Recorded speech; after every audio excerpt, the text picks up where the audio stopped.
Welcome back नाजरीन। कल media में ये खबरें गर्दिश करती रहीं कि कराची का जो NA 242 का हल्का है, इस पर MQM और नून लीग में सीट एडजस्टमेंट पर मुज़ाकरात मुकम्मल हो चुके हैं, कामयाब हो चुके हैं। लेकिन हैरान कुन तौर पर इसके बाद MQM पाकिस्तान की तरफ से इसकी तरदीद कर दी गई। खालिद मकबूल सदीकी साहब ने कहा कि ऐसी कोई भी खबर जो है वो दुरुस्त नहीं है, हम इस खबर की तरदीद करते हैं। साथ साथ नून लीग के अंदर जो इख्तलाफात हैं उस पर भी खबरें गर्दिश कर रही हैं। रोहिल असगर साहब के हवाले से बात की जा रही है कि उनकी नवाज शरीफ साहब से गालिबन मुलाकात हुई है।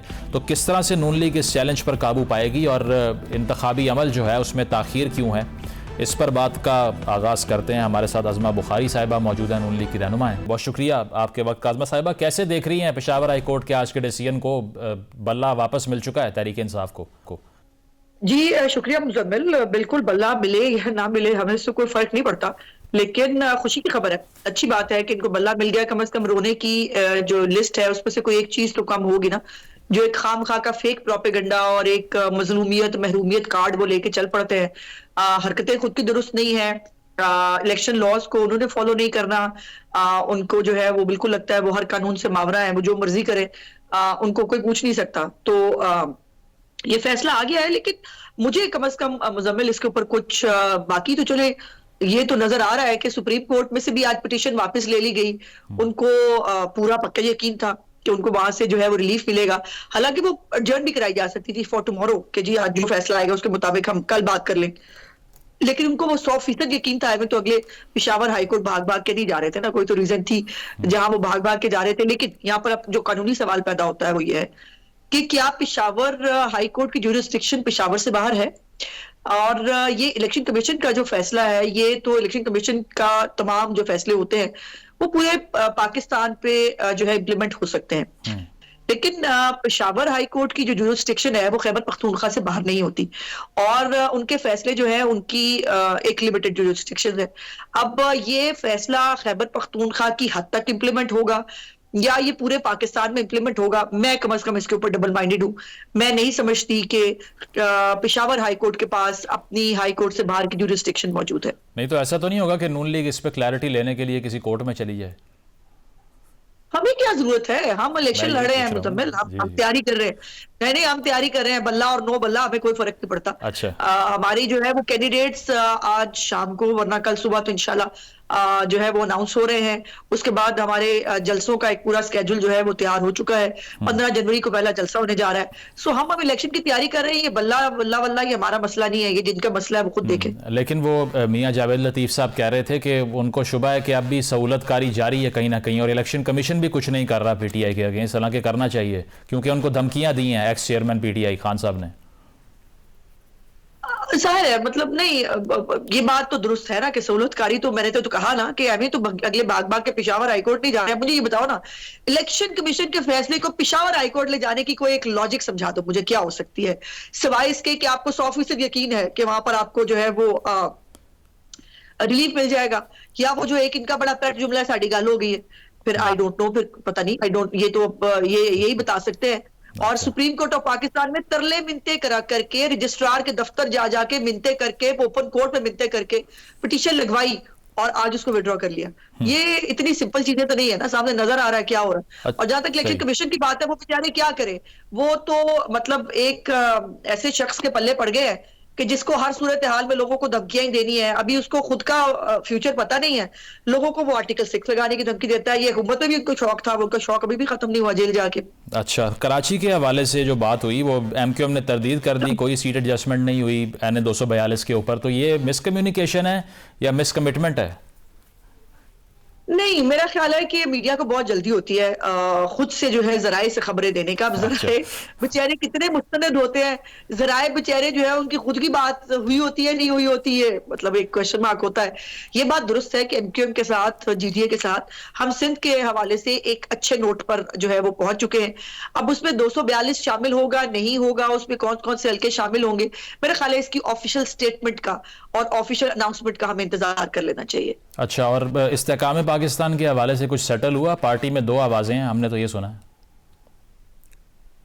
हाँ, आवाजें तो हैं, इसमें तो कोई शक नहीं है। अपने लोग इस्तेकाम पाकिस्तान के केस के हवाले से हमें अपने लोगों को पीछे करके दूसरों को जगह देनी है।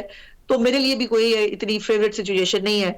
और मैं भी समझती हूँ कि जो अपने लोग हैं, जो कमिटमेंट के साथ हमारे साथ खड़े रहे हैं अच्छे बुरे टाइम के अंदर, उनको प्रायोरिटी मिलनी चाहिए और मिलेगी भी। लेकिन तहरीक इस्तेहकाम पार्टी के साथ कुछ मामलात तय हो चुके हैं, और वो कौन कौन सी सीटों पर, उन्होंने तो खैर पूरा पाकिस्तान मांग लिया था, लेकिन जो है वो कुछ सीटों के ऊपर उनके साथ डिस्पन जो है वो की गई है, और उसके लिए फिर आपको ऑफिशियल अनाउंसमेंट का इंतजार करना होगा। अच्छा, मसला यही है ना कि ये ऑफिशियल अनाउंसमेंट्स और इसके अलावा मैनिफेस्टो का ऐलान, पार्टी टिकट्स का ऐलान, ये लेट से लेट होता जा रहा है, तो कितना इंतजार करना नहीं, है? ऐसा नहीं। नहीं मुजम्मिल, ऐसा नहीं है। देखो, हर चीज का जो किस हमारी टाइमलाइन क्या होगी, इसका फैसला तो हम ही कर सकते हैं ना। और जो होमवर्क हमने किया है वो किसी और ने नहीं किया। हमने एक एक हलके को, एक एक एनए को, एक एक पीपी को हमने फोकस करके उसमें होमवर्क किया है।